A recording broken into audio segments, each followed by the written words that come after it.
Mewakili Presiden Joko Widodo, Menteri Pertanian Syahrul Yassin Limpo membuka Hari Pangan Sedunia atau HPS ke-39 pada Sabtu 2 November 2019.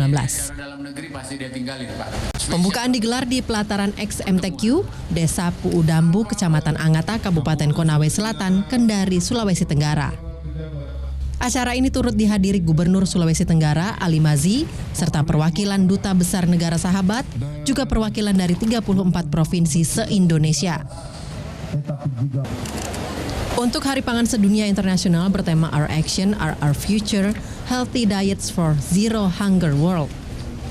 Sementara untuk tema Hari Pangan Sedunia secara nasional, yakni Teknologi Industri Pertanian dan Pangan menuju Indonesia Lumbung Pangan Dunia 2045.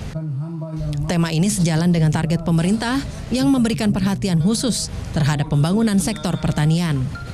Selatan dan Sultra itu harus bisa memanfaatkan Hari Pangan Sedunia ini menjadi bagian dari mengkonsolidasi kemampuan dan potensi pertanian yang ada.